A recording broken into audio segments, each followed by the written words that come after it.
Oi, oi, oi! Estamos ao vivo, deixa eu arrumar o cabelinho. Olá! Hoje nós vamos bater um papo com a Luciana Maximino, da USP.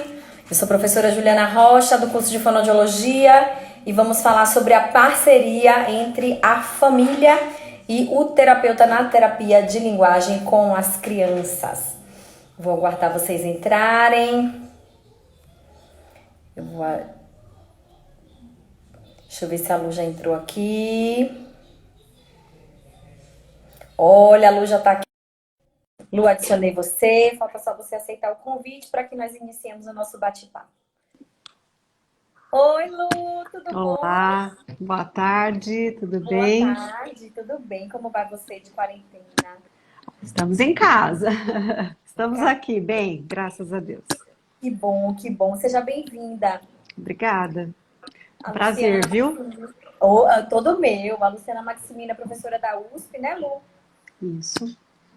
E aí a gente vai conversar um pouquinho sobre como é que funciona aí, né? Quais as interfaces dessa parceria que nós podemos e devemos fazer com a família, não só em período de pandemia, mas em todas as circunstâncias em que forem possíveis, para que a gente possa ter uma boa resposta aí, né, Lu? Tanto no desenvolvimento dessa linguagem, quanto na evolução dos quadros das crianças que, de alguma forma, vão nos procurar porque alguma coisa não está indo bem. Isso Eu mesmo. pensei, Lu, da gente fazer o seguinte, da gente começar falando um pouquinho sobre a questão desse ambiente nas possibilidades de um atraso de linguagem, né?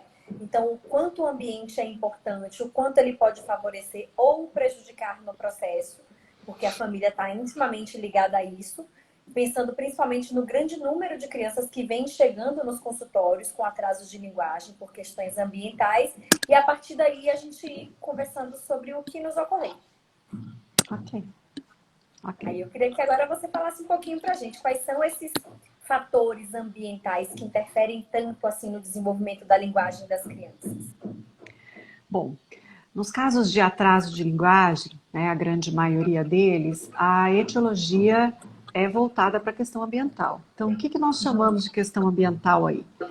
A questão ambiental envolve ou uma falta de estimulação ou uma superestimulação, uma superproteção. Situações em que a criança, você acaba, a família acaba, né, fazendo a vez da criança, falando por ela, agindo por ela, e aí nesse sentido a criança não tem oportunidades de estar desenvolvendo a sua linguagem. A outra questão, né, a outra vertente da questão ambiental é quanto à falta de estímulo. É aquela criança que fica muito sozinha, que fica muito em frente à televisão, né, que não tem oportunidades de que essa criança possa estar tendo situações favoráveis comunicativas, certo?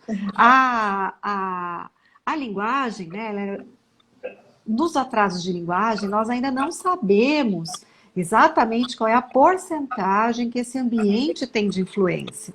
Nós sabemos que ele tem assim uma participação relevante, mas nós temos aqueles casos também que tem uma predisposição genética familiar e que aí tendo um ambiente desfavorável, né, seja numa situação de superproteção ou numa situação de falta de estímulo, vai aí manifestar alguma coisa relacionada ao atraso de linguagem. Porque senão, nós pensaríamos, todas as crianças que não têm o estímulo adequado vão ter problema de linguagem? Isso não é verdade. Então, nós temos aí uma parcela de crianças que ou tem alguma predisposição genética para que isso aconteça, e também temos uma outra parcela de crianças que podem ter tido também algum fator intercorrente aí, e estando associado à questão da estimulação. Então, eu posso ter tido a prematuridade, fatores que possam ter acontecido até pós-natal, alguma infecção, ficou muito tempo no hospital, alguma situação que possa desencadeado alguma coisa relacionada à questão, uma interferência na maturidade desse sistema associado à questão do estímulo do ambiente. Então, é aquela família que chega para a gente dizendo, olha, o meu filho não fala como as outras crianças, o meu filho não fala nada, eu não entendo muito bem o que o meu filho está falando. E às vezes acontece o que também? Nossa, ele falava tão bem algumas palavras e agora está falando errado. Então, tem várias circunstâncias que podem nos trazer essa situação do atraso, né? Joia. E a E própria aí, literatura, só para complementar aí para que você fale sobre isso, a própria literatura nos traz que um dos indícios, entre aspas, né, do atraso é quando, após a anamnese, as primeiras intervenções, às vezes, durante a própria avaliação, a criança já evolui, ela já melhora em alguns aspectos, porque essa família está mais presente, porque essa família está orientada, né? Então, a família já começa, mesmo num quadro de atraso, a ter essa grande parcela aí, né, sem dúvida. de participação. Algumas vezes a gente está no processo diagnóstico e a criança já vai melhorando, porque a família já está em contato com você, já está entendendo o que é linguagem, já está tendo um contato maior. Uma ressalva que eu gostaria de fazer, Juliana, é que algumas famílias até têm a desconfiança de que existe alguma coisa errada com o filho. No entanto, o que acontece? Eles têm um contato maior com o pediatra. E muitas vezes o pediatra ele está muito preocupado com a questão da saúde física e muitas vezes, não só o pediatra, mas como outros profissionais, pedem para estar esperando, né, um período para que aquela criança comece a falar. Então, acho que isso é uma coisa importante da gente pensar, né, e que os nossos alunos e que todo mundo que atua como fonoaudiólogo tenha atenção a isso, porque a gente precisa ganhar a parceria desse pediatra, porque é a pessoa que ele acompanha o tempo todo. A gente fez uma pesquisa com alguns pediatras e isso foi constatado realmente, né, inclusive está publicada, que eles demoram muito para encaminhar e quando encaminham primeiro para um otorrino. Então, esse processo lento acaba tendo um impacto muito grande no desenvolvimento da criança, porque a primeira infância é um tempo precioso.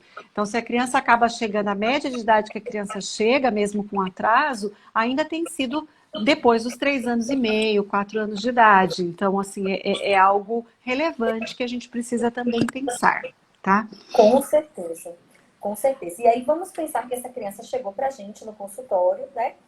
E aí a gente tem alguns perfis de mães e até de formatos de atendimentos que vão depender do serviço buscado. Mas em alguns deles as famílias não podem participar das terapias, né?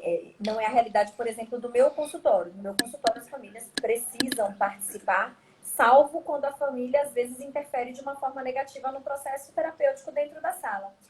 Mas existe alguma orientação específica, assim, é importante mesmo que esse pai esteja? É melhor que talvez ele não esteja? Isso depende de cada equipe. Existe uma idade melhor que o pai e a mãe devem participar da terapia ou não? Como é que você vê isso, Lu?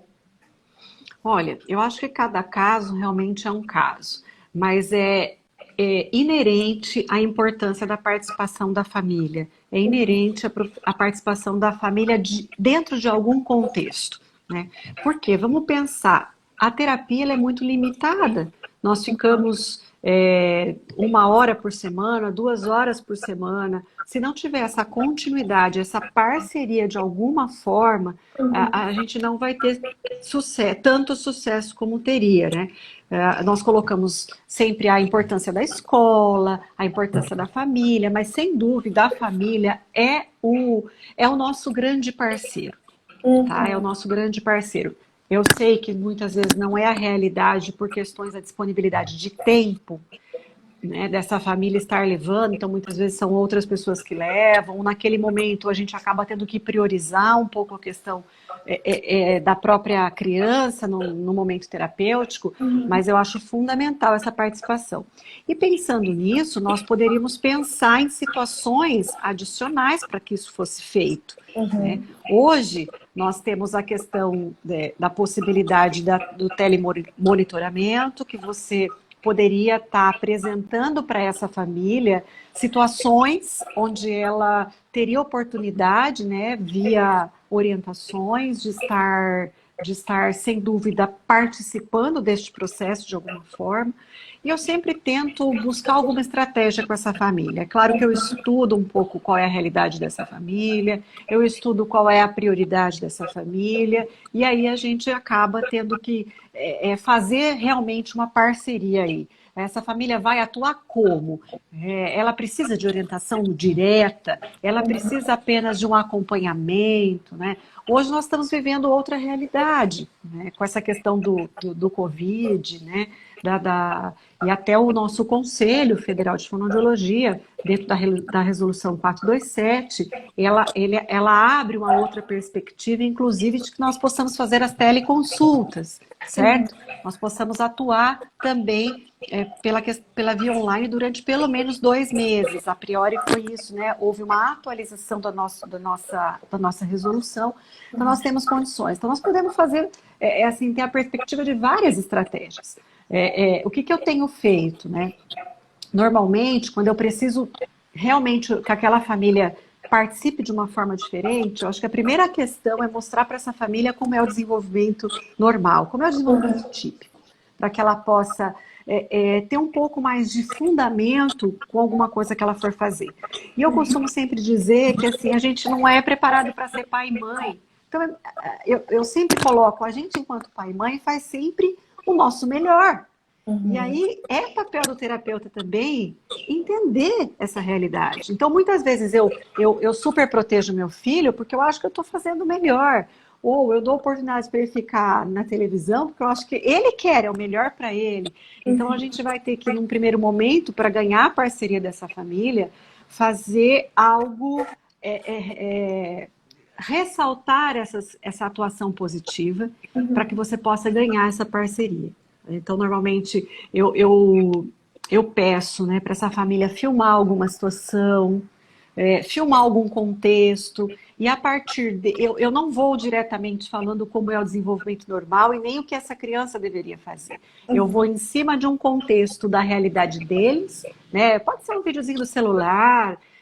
Se for presencialmente, eu vou discutir o vídeo com a pessoa, vou ressaltar inicialmente tudo que eu estou vendo de positivo ali, e aí, num segundo momento, nós vamos levantar o que poderia ser diferente, e aí, praticamente, nós vamos buscar que aquela família tenha uma atuação ali, naquele contexto inicialmente bem fechado, bem do que estaria sendo esperado acontecer naquele momento. Se fosse aplicar na prática que nós estamos hoje, tudo virtualmente, você poderia fazer o que nós estamos fazendo aqui por meio do WhatsApp, alguma coisa, né? Que você pudesse, ou se a realidade da família não é essa, ela não tem condições de ter internet, tudo, você pode... que ela te mande o vídeo, que você analise o vídeo, que você, em algum momento, telefone. Isto é alguma coisa que você pode fazer. Telefone, converse, fale, né? Tente manter algum contato, porque fundamental é que não se pare esse estímulo neste momento, né? Não se pare de alguma forma. E também busque outras estratégias. Então, normalmente eu faço essa questão do vídeo, tento pontuar aí o que poderia estar mudando de imediato e a partir daí a gente pode ir fazendo um planejamento com essa família. Sempre num primeiro momento, né, eu acho assim, a família ela se mostra muito resistente a algumas mudanças, mas a partir do momento que ela consegue sentir que você está ali, né, para o melhor para o filho dela, que você também quer o melhor, que você ganha essa parceria. E aí, eu também sempre vivo numa angústia quando eu vou falar com os pais, que é assim, às vezes a gente está pedindo tanto tempo, tanta coisa para fazer, que não é a realidade, nem eu conseguiria fazer tudo aquilo. Então, isso é fundamental. Qual é o teu objetivo com aquela família? Qual é o teu objetivo da terapia? O que você pode, naquele momento, com a realidade daquela família, propor para que ela pudesse fazer? Então, eu sempre faço isso, eu contextualizo muito. É o ideal? Pode não ser o ideal, mas é o que eu posso, né, o que é possível naquele momento, o que é viável naquele momento, e também você acaba tendo um conforto, um acolhimento dessa família. É verdade. por mais que sejam situações difíceis, esse acolhimento é fundamental para que a gente tenha estes pais enquanto parceiros. Então, não tenha dúvida que... e aí a gente sempre também coloca isso, a qualidade versus a quantidade, eu deixo sempre isso muito claro também, que se você conseguir 15 minutos de qualidade, vai ser melhor do que nada, ou vai ser melhor do que 2 horas sem qualidade. Né? Então, isso é uma coisa que a gente tem que pensar, o que é possível para aquela família que eu estou atendendo. E isso é um atendimento humanizado, isso é um atendimento diferenciado, que eu acredito que neste contexto, né, que eu preciso da estimulação, que eu preciso de uma mudança de comportamento dessa família, seja o fundamental para que nós possamos atuar melhor. É verdade, Lu. Eu tenho algumas vivências em relação a isso. Eu acho que em alguns momentos ganhar a parceria dessa família é mais valioso até do que você está propondo. Né? Então, por exemplo, eu vejo muito isso acontecer na comunicação alternativa. Comunicação alternativa é uma coisa que a família já tem uma estrutura comunicativa e idiosincrática que eles formaram lá, eles conseguem se comunicar de alguma forma, mas eles não conseguem ampliar esse formato comunicativo para outros ambientes. Aí a gente vai propor, né? Nem todo mundo que está aqui é fonoaudiólogo, a gente vai propor aí uma criação de uma estratégia que vai trabalhar, por exemplo, através das imagens, de figuras, para que eles possam se comunicar em outros ambientes que não só o familiar. Mas é óbvio que, num primeiro momento, aquilo dentro da família vai trazer um impacto de atrasar o ambiente comunicativo, porque eles já tinham o formato meio deles. Então, é muito difícil você convencer essa família de que eu estou te dando um pouquinho mais de trabalho agora, mas é para que vocês tenham aí a possibilidade de se comunicar fora daqui. E se não é essa parceria, então eu costumo muito fazer assim. Às vezes a gente dá tanta orientação que eles ou não estão preparados ou não vão dar conta, ou ficam confusos e não vão seguir nenhuma. Ou seja, eu não atingi o meu objetivo enquanto terapeuta. Né? O meu objetivo não é só dar as orientações, é fazer com que aquela família cumpra e que aquele mundo daquela família mude, melhore a qualidade de vida, etc. Então eu tenho muito perfil de assim, tanto orientar os meus alunos quanto também fazer, de assim, vamos começar aos poucos, vamos começar só na alimentação, para vocês já... Qual é a alimentação que vocês têm mais tempo em casa? Porque às vezes o café da manhã é aquela confusão, hora de ir para a escola, então não sou eu quem vou definir qual é a comida, qual é o horário da alimentação. Eu preciso ver como é a dinâmica dessa família, né? Então, eu acho que tem momentos assim que é muito marcante o tanto que você precisa da confiança, que eles precisam se sentir acolhidos e o tanto que a gente precisa orientar. Tem momentos, por exemplo, que fala assim, ó, vai piorar, mas é para melhorar. Né? Então, quando eles não estão orientados, eles falam, como assim isso veio para atrapalhar minha vida assim, né? É verdade. Eu acho que o dia a dia, ele é muito rico em situações de comunicação e que podem servir aí para o desenvolvimento da linguagem. Então, a importância, né, de conhecer aí o que é o desenvolvimento típico dentro desse processo e também de mostrar, ajudar esses pais a criar situações, oportunizar situações dentro do dia a dia. Né? Então, porque não vai precisar fazer uma coisa muito diferente, você vai poder usar as suas situações do dia a dia para que a partir daí você realmente possa estimular de alguma forma. O que eu faço às vezes, né, para chegar nessa questão, né, das situações do dia a dia, eu faço às vezes um roteiro de como é o dia daquela criança. Primeiro, eu até dou para os pais para que eles possam levar e preencher os quadrinhos, 7 horas, 8 horas, 9 horas, e aí com coisas realmente bastante motivadoras para a criança. Tem cachorro, qual é o nome disso, o nome do irmão, o desenho favorito, a comida favorita. E aí, dentro dessa perspectiva, eu vou dando situações, junto com a família, criando situações dentro do dia a dia dela, para que ela possa oportunizar que essas atividades diárias sejam produtivas. Porque eu me lembro muito de uma mãe que ela dizia assim, nossa, mas eu vou ter que fazer coisas, eu vou ter que fazer como se fosse uma terapia? Não, não é terapia, você vai usar as oportunidades para que isso sejam favoráveis para a criança. Então eu sempre busco fazer esse histórico, que não é muito fácil, e aí, a partir daí, tentar criar situações. Porque a gente vai estar fazendo, em algumas situações, a estimulação centrada na família.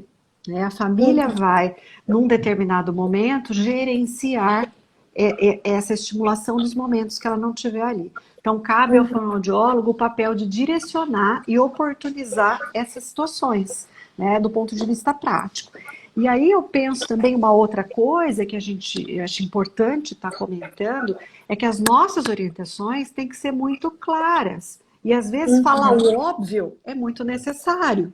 Então, É assim, não, verdade. olha, converse com a criança, converse com o seu bebê, fale as partes do corpo. Então, essa semana você vai, durante o banho e a comida, você vai conversar com o seu bebê, falar de uma forma clara, falar não o tempo inteiro, né? Então, colocar situações de estimulação pontuais para que aquela família possa ter condições de fazer. É Uma outra verdade. coisa que eu acho importante é que você faça um mapeamento disso para ela. Então, você pode, por exemplo, o que nós vamos fazer essa semana, o que vai ser a próxima semana, porque é muito importante aquilo que você está fazendo na sua terapia, que a criança tenha outras oportunidades lá fora também. Então, também é importante para o terapeuta o quanto ele está direcionando ali o vocabulário que ele está trabalhando daquela criança, né, que ela possa estar vendo ali fora, para que isso comece a aparecer e a ser usado de uma forma efetiva, funcional.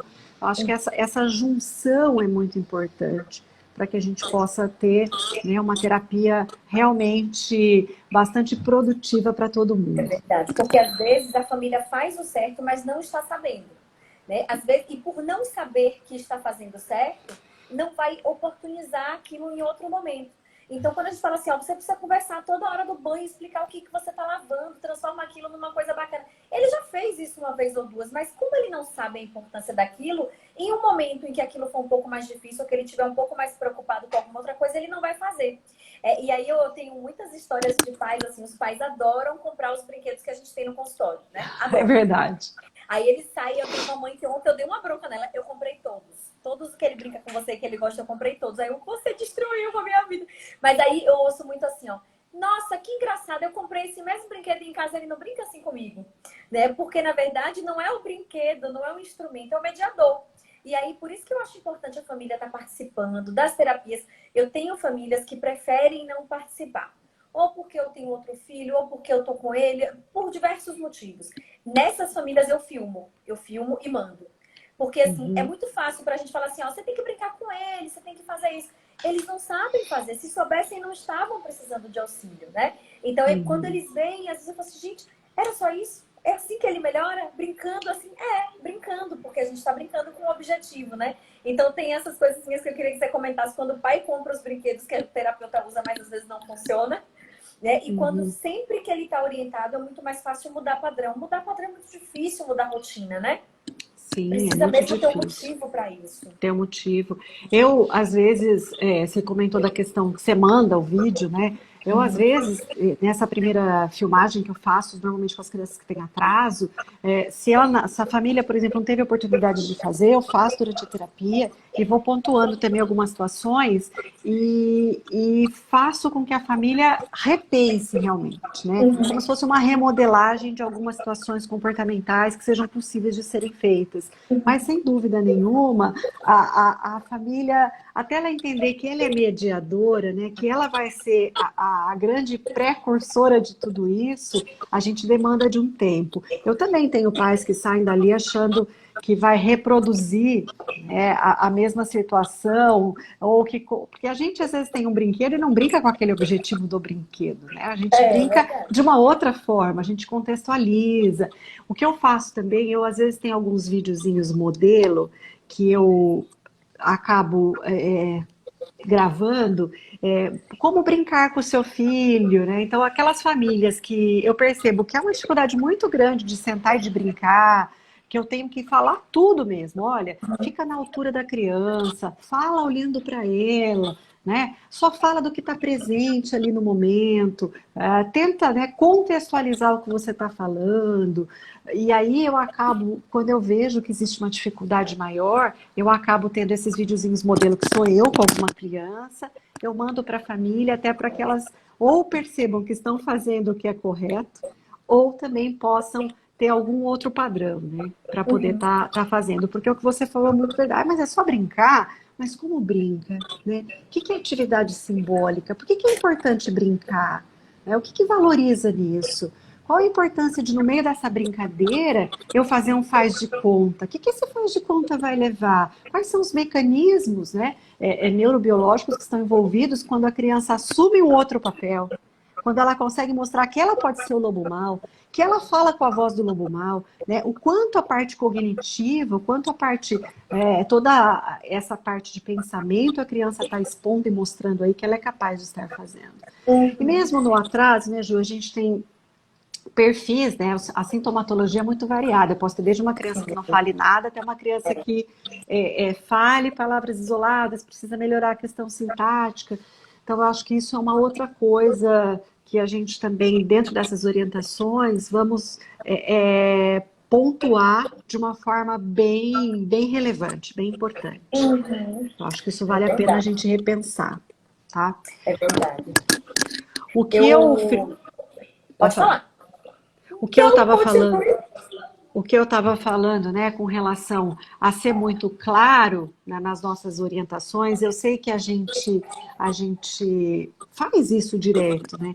Mas eu tive um caso de uma família que eu falei para ela assim, olha, contar histórias é muito importante, você pode estimular por esse meio. E aí eu só disse, talvez, né, contar histórias, era uma mãe bastante esclarecida, você imagina que ela ia conseguir. Essa família comprou um livro de 360 e pouco histórias, e aí cada dia uma história era contada, né? Só que não era efetivo, porque você imagina um livro enorme que só tem o escrito, então assim, a minha orientação não foi efetiva, né? Você precisa contar a história de uma forma mais breve, que a criança seja capaz de entender no primeiro momento, começo, meio e fim apenas. Depois, no outro momento, você pode recontar a mesma história, ampliando um pouco mais essa história. O quanto é importante, por exemplo, mostrar figuras. O quanto é importante fazer com que a entrada da informação esteja acontecendo por vários canais. Então, na hora de dormir, só falar, só contar, talvez não vai ajudar, não vai prender a atenção da criança, não vai facilitar que ela melhore essa questão pragmática, não vai facilitar que ela melhore a questão da atenção. Então, tudo isso, né, numa orientação familiar, a gente realmente tem que direcionar. Porque senão a família não tem como adivinhar, muitas vezes, aquilo que você está querendo. A qual é, de fato, o seu objetivo, o que é importante, né, o que é relevante. Então, eu acho que um ponto principal de orientação à família é que a gente possa sempre falar o óbvio. E se possível, exemplificar este óbvio. Então, eu chamo na terapia, eu conto a história. O que você falou, tem pais, né, que você tinha começado esse bloco, falando, tem pais que eu coloco na terapia, tem pais que eu não coloco. Então, aqui a gente faz a mesma coisa. Tem crianças que dependem muito do pai e da mãe. Esses eu prefiro, num primeiro momento, não estar colocando, né, buscando um pouco mais a independência. Só que aqui, né, eu só trabalho na universidade, nós temos a facilidade que nós temos os espelhos espiões, e dentro desses espelhos espiões, a gente também tem os fones, então eu posso estar do lado de fora com essa família, orientando, mostrando o que está acontecendo, né? Ali sincronamente, no mesmo momento, posso pontuar situações que poderiam acontecer de uma forma diferente, né?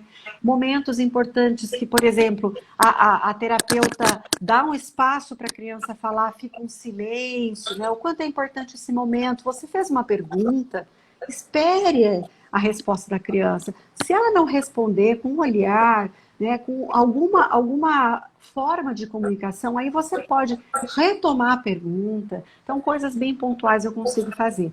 Algumas famílias que estão muito dispostas a participar, a gente também tem que aproveitar e trazê-las para dentro da terapia, né? E aí você vai fazendo situações bem produtivas, onde a mãe, o pai, quem quer que seja mais um membro integrante da tua atividade. E aí você vai junto com aquela família modulando aí as situações, remodelando, né? As situações que forem possíveis de serem remodeladas. É um universo enorme, né? É um universo enorme para trabalhar. Você vai falando, vai me vindo coisas, e aí você falou, né, assim, dessa família que comprou esse livro, e eu me lembrei de um caso que eu estava acompanhando de uma criança que a mãe estava num processo depressivo e eu precisava muito que ela trabalhasse habilidades comunicativas, mas nem a mãe tinha, né? Aí eu pedi para que ela participasse. Vamos participar comigo? Vamos? Você vai ser quem? E a gente foi, a mãe participava como se ela também estivesse fazendo a terapia.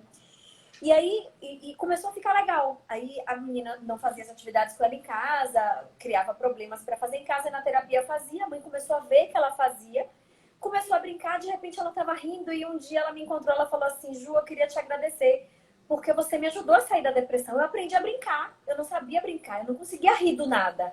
E ela ria mesmo, muito sem graça no início, mas de repente vai ficando legal. E isso, a gente pensa em Vygotsky, né, da questão que precisa ser um processo interessante para quem tá... Não adianta só ler mecanicamente o livro, como tem... Então aqui o brinquedo, vamos sentar porque é hora de brincar. Mas cadê a diversão disso, né? Tem que ser um momento bacana. Tem dia que eu saio que a mãe fala assim: eu não sei quem se divertiu mais, foi a criança ou foi você, que você não parava de rir. De tão legal que precisa ser, e o tanto que isso influencia diretamente na questão do engajamento da criança e na evolução do quadro, né? Então, mesmo sendo brincadeira em casa, mesmo tendo sido orientado, que isso seja um momento prazeroso, né? Sim, sem dúvida.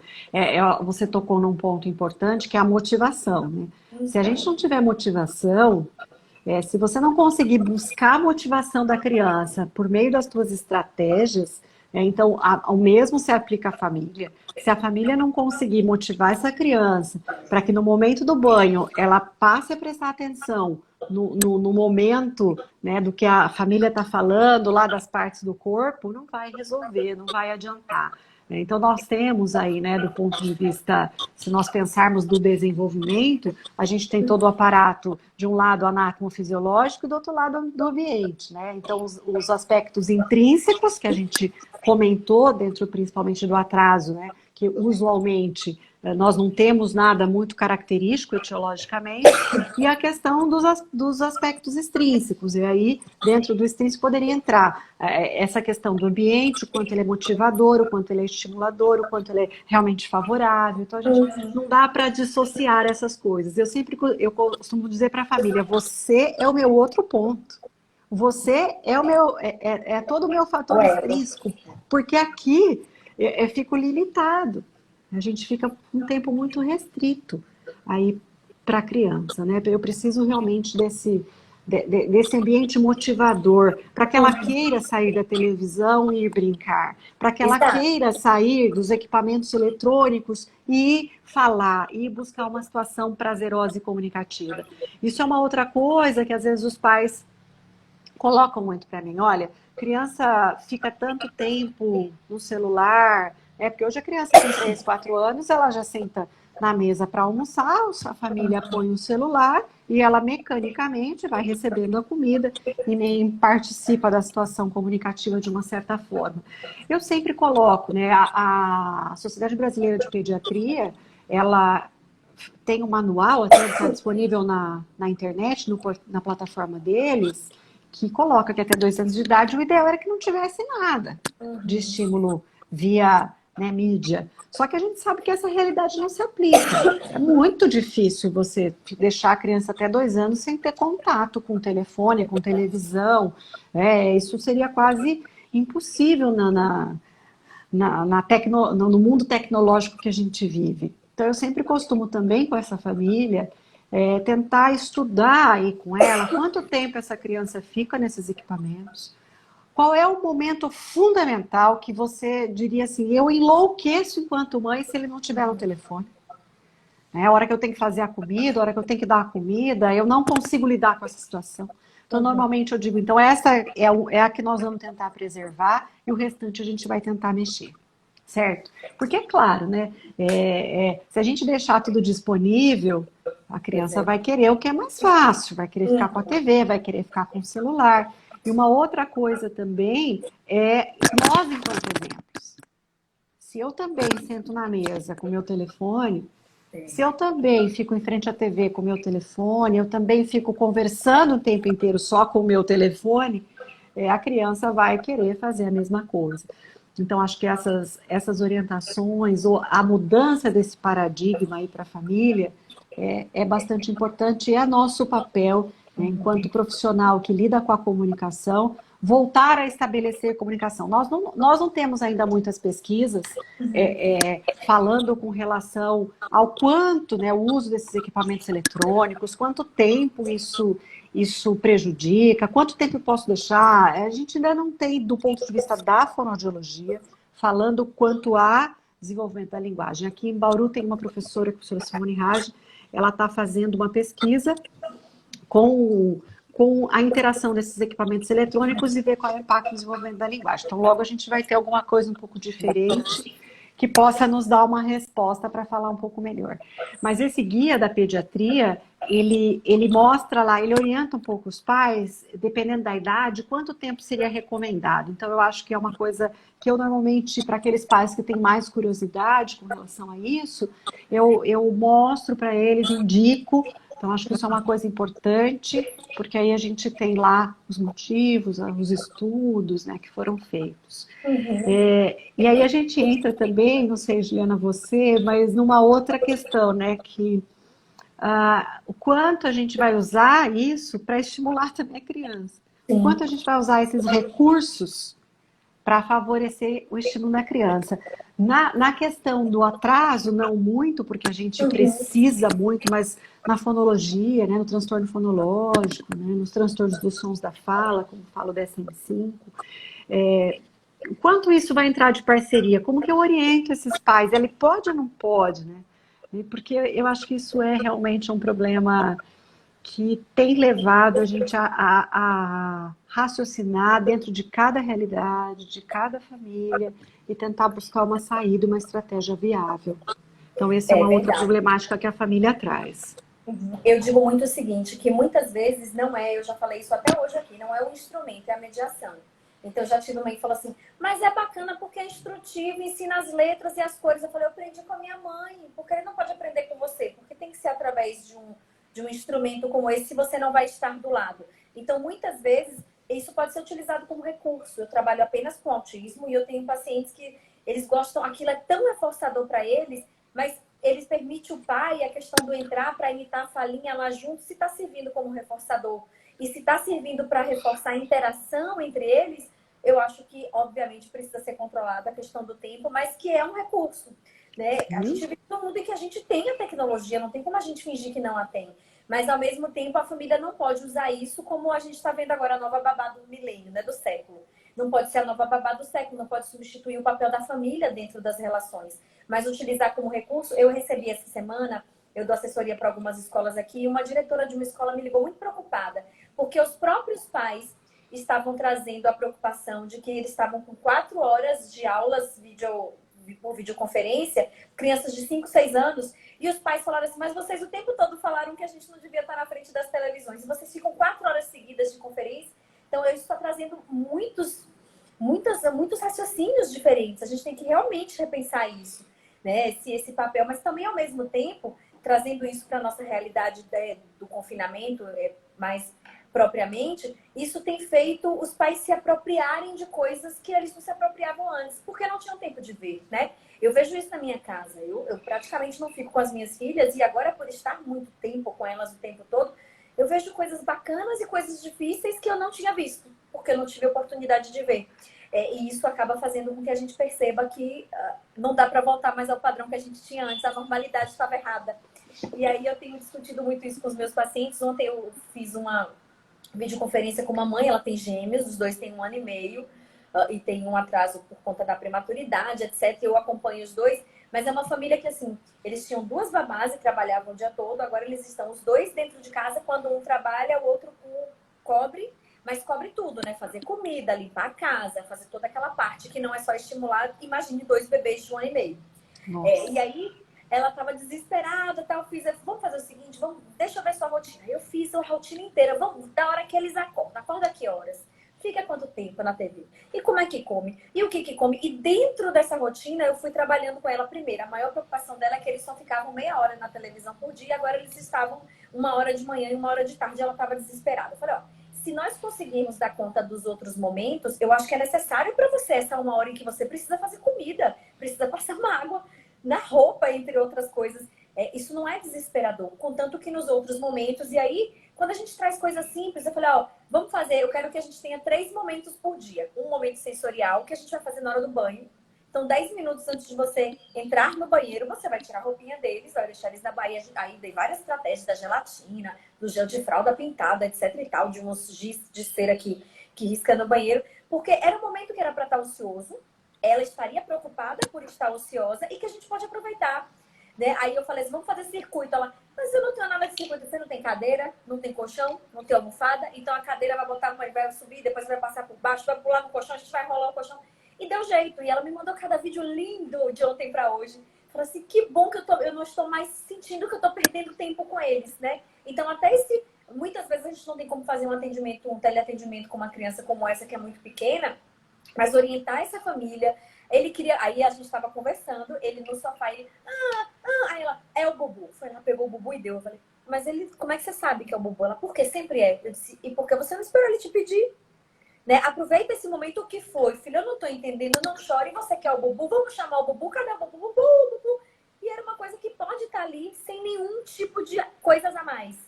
Né? E eu acho Não, que isso tem sido... justamente essas oportunidades, né? Oportunizar esse dia a dia dessa família, mostrar para ele. Então, acho que a fonoaudiologia também não vai ser mais a mesma depois, né, desse Covid. Então, a gente vai ter que fazer situações diferentes, inclusive estas que você acaba de exemplificar, que eu acho que é a mais rica, né? Eu, às vezes, falo para para as crianças, né, para as famílias, para que elas possam filmar ao vivo comigo. Então, aí a gente vai junto fazendo isso, né? Que situação que você tem mais dificuldade? Qual é o horário que você tem mais dificuldade? Vamos tentar conversar nesse horário. Vamos tentar. E às vezes não é nada para, vamos dizer assim, não é nada para criança, nada muito diferente, né? É apenas para conforto da família. É como você falou agora, esse acolhimento. Olha, vamos aproveitar, você não está ociosa esse momento. Olha aqui o que você pode fazer. Né? Esse acolhimento, eu acho que a gente não consegue mais neste século viver sem fazer isso com as famílias que a gente atende.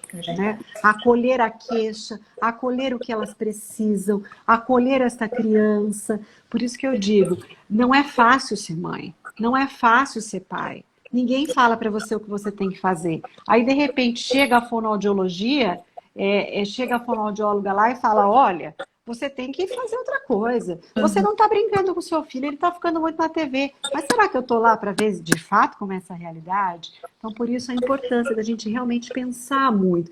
E vamos dizer assim, às vezes não é nem só situações de estimulação, são situações... tem que só fazer uma lista de palavras, bombardeamento auditivo, sabe? E aí cria-se uma situação muito difícil, como que eu vou fazer? Mostra uma brincadeira para que aquele momento possa ficar mais divertido, para que também não seja custoso para a família ter que fazer. Então, são situações que a gente pode participar de uma forma tão produtiva, né? Podemos ser tão produtivos, mas volto a dizer, com orientações muito claras, muito objetivas. Sabe uma orientação que eu, às vezes, tenho muita dificuldade de passar para a família? Fale certo com a criança. Fale direito, não fale errado. Não fale tudo no diminutivo. E, às vezes, por mais que você oriente, a família continua fazendo aquilo. E aí, só às vezes que ela filma, que ela se observa, que você fala 10 vezes a mesma coisa, que ela vai começar a mudar um pouco essa perspectiva e falar diferente. Né? E mostrar o quanto a criança apreende pela parte auditiva, né? O quanto este modelo correto é importante. E aí tudo começa a fazer mais sentido. Eu posso falar o modelo correto sendo bastante, como é que eu posso dizer, afetiva, afetuosa, né, com a situação. A gente tem algumas perguntas, eu tenho algumas. Eu vi uma aqui, eu estou vendo uma aqui, né? Como vocês fazem quando a criança chora muito e não quer entrar na terapia? Isso, sinceramente, é muito a nossa realidade, né? Eu tinha 2 gêmeos aqui, que eles só tinham contato com a mãe e com os avós. E eles nem desciam para brincar no playground, vamos dizer assim, mesmo com 1 ano e meio, 2 anos. E aí o que acontecia? A família era tão super protetora, eles ficavam com os avós, e os avós tinham que ir o tempo inteiro eles estavam preocupados em cuidar. Então, cuidar da segurança. Eles não tinham nem oportunidade de ficar no chão, de fazer nada com relação a isso. E eles não choravam, eles berravam, eles esperneavam. E aí e aí a gente tem que ver qual é a melhor saída, né? Nesse caso, eu realmente insisti para essas crianças começarem a entrar, a família entra um pouquinho, aos poucos vai saindo, né? E aí, a partir do momento que começa a sair esses poucos, ela já tem que sair, ela tem que sair mesmo, não pode, né? Tá fazendo um retorno. Uma outra coisa que eu oriento muito é que a família fale antes, né? Olha, nós estamos indo lá é muito legal, né? Mesmo que a criança tenha 2 anos de idade, que ela pontue para a criança o quanto aquilo é importante, que a mamãe vai ficar ali fora esperando, né? Você pode fazer uma parceria com a criança, você pode pegar alguma coisa dela, ou dar alguma coisa sua para ela entrar com alguma coisa sua, né? Então isso, uma psicóloga também já tinha nos orientado, uma criança que me deu muito trabalho, então ela ia com a chave da mamãe junto, ela cuidava de uma coisa da mamãe, a mamãe cuidava de uma coisa dela, e a gente vai buscando essas parcerias, vai buscando essa dinâmica. Mas, sem dúvida, aqui eu sempre tento trazer a família para dentro e tirando aos poucos para ser menos traumático. Mas quando eu vejo também que aquela família me atrapalha demais, às vezes você precisa fazer uma coisa de choque, né? Vai ter que ficar sozinho. Eu tenho um amigo que fala assim, choque de lucidez. Dá um choque E vamos de lá. lucidez. Eu sempre falo, como eu trabalho muito aluno aqui, a primeiro desespero é dos alunos, né? Ele não está gostando de mim, ele está chorando. Hoje ele vai chorar, amanhã ele vai chorar menos, no terceiro dia vai chorar, no quarto não vai chorar mais. Né? Porque às vezes a criança precisa de limite, é só uma questão de limite também. E aí a gente tem várias circunstâncias. E quem perguntou aí, acho que é a Valéria, né, que perguntou. Isso, a Valéria. Valéria, vale o nosso bom senso. E a gente, enquanto terapeuta, sempre sabe o melhor caminho. A Assim, gente também fica com o coração na mão que chora, mas cara, infelizmente faz parte. E eu acho que a gente também tem que pensar assim, eu não quero um momento traumático, né? Eu tenho que pensar em todo o processo de eu ganhar, estabelecer um vínculo bacana com essa criança. Não tem que ser traumático, dá para ser de uma forma tranquila. Se ela ver que tá legal, se ela confiar em você, se a família também confiar, porque eu já tive família assim. Olha só, Lu, a família chegou pela... Tava nesse processo de desmame, a família entrava junto, mas a mãe era muito simbiótica. E aí eu falei assim, ó, hoje vai ser o dia que você vai sair para pegar um copo de água e você não vai voltar. Aí na hora dela sair, ela fez assim, ó, olha, a mamãe vai ali pegar uma água e você não está sozinho, viu? Aí era muito sintomático, eu falei, a culpa é dela, o problema é ela. Então, não tem como. necessário confiança dos dois lados, né? E acho que essa também é uma oportunidade, quando a criança chora muito, para a gente mostrar para a família, né? Olha, que situações essa criança está tendo, que ela pode, né, sozinha. Então, na casa, comece a colocar algumas responsabilidades, mesmo que ela seja pequenininha. Agora você vai ver a TV, a mamãe vai fazer tal coisa, né? Não ficar o tempo inteiro. Então, começar também a oportunizar situações, porque não adianta só querer na fono sair, o resto ficar grudado o tempo inteirinho. Então, não vai ficar nem na fone, nem em lugar nenhum. É verdade. Então, o Pedro Júnior tem uma pergunta. Eu não estou conseguindo tirar a caixinha de pergunta da nossa live. Então, a gente vai ter que ficar com ela aí um pouquinho, Lu. Aí ele pergunta se uma criança autista que fica muito tempo na frente da televisão se pode atrasar a fala. Eu acho que não tem muito pouco a ver com diagnóstico e mais a ver com falta da possibilidade da mediação do estímulo, né? Então, qualquer criança, não é o autismo que vai interferir a televisão. Qualquer criança deve ficar o mínimo de tempo possível sem mediação na frente da televisão, né? Isso mesmo. Totalmente de acordo. Totalmente de acordo. E aí? Então, vamos pensar em outras experiências. Então, a gente já falou tanto que essas famílias, né, podem contribuir com o nosso trabalho, mas precisam de orientação. Você traz uma fala que é muito verdadeira. A gente não nasce com uma receitinha, com um guia de instrução de como ser mãe. A gente vai aprendendo nas experiências, né? E se você já tem outras experiências com outras crianças, é mais fácil. Se você teve um perfil de uma família que brincava com você, é um pouco mais fácil também. Mas as realidades de cada um são levadas para a nossa nova experiência, né? Tem pessoas que... A gente tem uma família que o pai tem muita dificuldade de brincar. Muita. E a mãe aponta muito isso. Ele não brinca, ele não sabe brincar, tal. E aí é uma confusão. Quando foi agora durante a quarentena, nós fizemos uma conferência enorme dos pais, todos os terapeutas, E aí ele foi falar, né? Pela primeira vez ela falou assim, você nunca tinha me dito isso, mas ele falou assim, meu pai nunca brincou comigo, meu pai tinha que trabalhar, ele ficava um mês fora, só vinha no fim de semana e ele tinha que dar atenção para todos os 4 filhos, ele não foi de brincar comigo. Então eu não sei brincar mesmo. Eu ficava sozinho lá com os meus brinquedinhos, então eu não vejo... E isso, inclusive, traz para ele aquele pai, aquela história que ele viveu. Então, nossa, o quanto que isso, né? Que nós somos reflexo de tudo que nós já vivemos. E o tanto que trazemos isso para a maternidade, né? Sim, sem dúvida. Por isso que eu acho que o cuidado aí, sempre o cuidado para respeitar, mesmo que as situações diferentes, mesmo que as situações que nós julgamos não estarem corretas, eu acho que isso é fundamental. Nós precisamos, nesse sentido, rever alguns conceitos e algumas posturas muito incisivas com as famílias, porque realmente, como a gente falou desde o começo dessa live, a gente precisa da parceria. Precisamos da parceria. E agora, nessa situação de pandemia, né, a gente realmente está vivendo outras realidades. Como nós falamos, ninguém vai ser o mesmo mais. Então, a própria criança agora também não vai mais aceitar que ela não tenha a participação desses pais. Ela não vai Você mais está respondendo aceitar. aí a pergunta da Ana. Eu não li, eu não consigo ler. Para mim só aparece metadezinha da caixa. Tá, então ela está Aí dizendo você isso, pode. né? Como é que vai ser agora a atenção às crianças e às famílias, porque com esse momento que estamos vivendo e as crianças se acostumando com os pais em casa, a volta à normalidade vai ser mais complicado. E era o que a gente estava conversando, que normalidade? Que normalidade é É. essa? Eu acho que aí, depois de um tempo, André, que você falou que perguntou, Isso, foi a Andréia.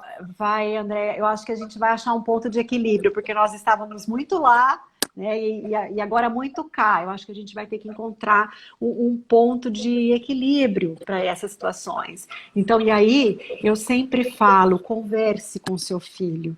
A linguagem receptiva dele é muito melhor que a linguagem expressiva. Ele entende muito mais do que ele fala, ele tem uma capacidade enorme. A nossa linguagem corporal, a nossa expressão, ela é muito importante. Então, no momento que você explicar para o teu filho, a mamãe agora vai ter que voltar a trabalhar. Mas nós vamos continuar a brincando. Tal hora nós vamos brincar. E cumpra o que você promete. Né? E mesmo enquanto fonoaudiólogos, né, vamos cumprir o que a gente promete durante a terapia. Porque a criança precisa dessas situações que são bem controladas, desses limites, porque isso é uma forma de manifestar o nosso amor também, né? O nosso cuidado com essa criança. E ela sabe disso. Por isso que ela mexe numa coisa, você fala não. No outro dia ela vai mexer de novo, pensando, será que ela vai se preocupar comigo de novo? E aí no outro dia você não fala porque você está ocupada. E aí ela vai te testando, ao invés dela mexer, ela sobe. Né?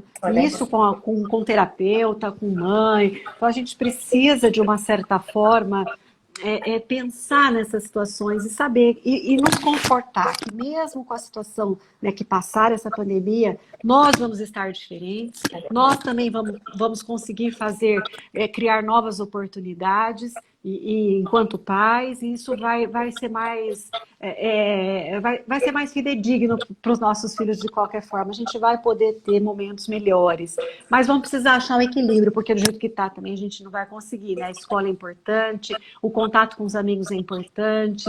Então fale isso para o seu filho, né? E fale, nós enquanto fonoaudiólogos, fale também o quanto é importante ele fazer outra coisa ali, outra coisa lá, ou participar da atividade, mesmo que o seu filho não fale essa quantidade, não fale tudo isso, ele entende muito mais do que você fala. Ó, Lu, vem uma ex-aluna sua. Que delícia te Ai, é ouvir depois de verdade, 10 anos. Fernanda. Beijos da Alemanha, tá longe Ela tá já. na Alemanha, ela tem 2 crianças lindas que ela sempre posta o desenvolvimento deles, viu? Saudade, Fer. Eu acompanho você pelas mídias. Quando observamos que a criança tem distúrbios e os pais estão em negação, o que fazer? A pergunta da Mari Vila Verde. Essa é uma situação bem difícil, né? Quando a gente observa e a gente é alguém da família, é bem complicado, né? Porque você vai ficar, digamos assim, marcado, né? Talvez o ideal seja que fale com muito cuidado. Eu normalmente faço assim, tento mostrar o que era esperado, o que devia estar diferente, e nunca tento apontar, porque se você está observando e você for alguém da família, busque outros recursos, porque eu vejo que aquele ditado que deve ser tão antigo, santo de casa não faz milagre, né? É verdade. a gente tem que tomar um certo cuidado. Mas se você é um professor, se você é um fonoaudiólogo, se você está... Eu acho que aí você tem a sua responsabilidade de realmente pontuar o que está acontecendo, sugerir que isso seja avaliado, que isso seja seguido de alguma forma, porque aí a gente tem a nossa responsabilidade enquanto profissional. Né? Então, a gente não pode fugir a ela.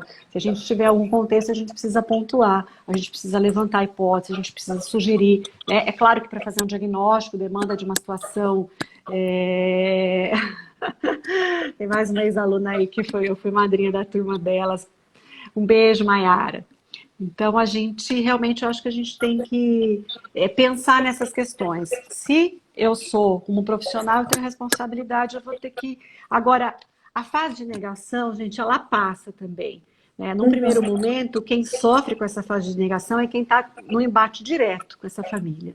Porque ela vai descarregar toda a frustração e a situação de negação ali naquele primeiro momento. Então, é entender que é um momento que passa, é entender que é um momento que você tem que realmente, talvez, acolher também essa família, porque ela estava esperando, vamos dizer assim, uma outra realidade. Ninguém quer ter um filho com problema para falar, com outro tipo de problema.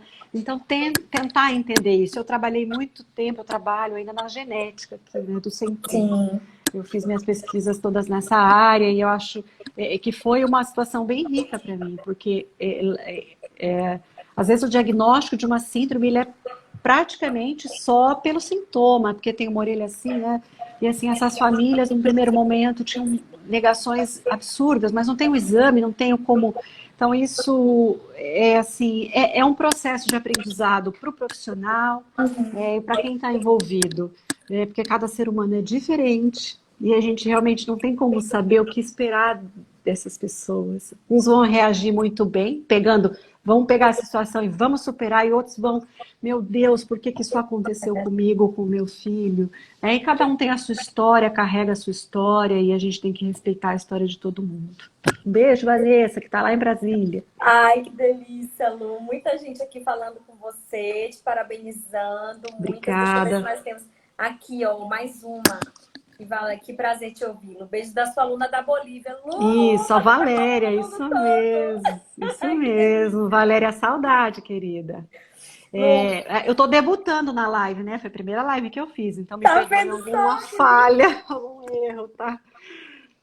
Mas não tinha como negar, Juliana, seu convite, tá? Nossa, em nome da Unijorge, eu gostaria de te agradecer, principalmente do curso de fonoaudiologia, professora Aline, professor Rafael, né, que intermediaram aí essa nossa live deliciosa. Que bom poder levar informação e que bom de uma forma tão leve, de uma forma tão natural, né? Eu queria fazer um agradecimento especial para a professora Aline. Eu fui amiga de turma, nós somos da mesma turma aqui de Bauru, né? Então, assim, é uma pessoa maravilhosa que eu tenho no meu coração, ela sabe disso. E assim, a gente sempre troca algumas coisas, e assim, ela é de Bauru também, né? Então, assim, Aline, também muito obrigada pelo convite, muito obrigada, Juliana. A gente não se conhece pessoalmente, já trabalhamos juntas em alguns cursos, mas não nos conhecemos pessoalmente, né? Mas agora a gente esteve um pouquinho mais perto, que bacana. Foi um prazer enorme estar com você. Com certeza. Tá? Um bom restinho de semana para todos. Obrigada a todos que nos assistiram até agora. Fiquem com a gente. Eu vou tentar baixar o vídeo e disponibilizar para a Unijorge e também no meu Instagram, no meu YouTube, Fono Juliana Rocha. Beijo, fiquem com Deus. Tchau, obrigada. Tchau, Lu. Tchau, saúde para todos. Para todos.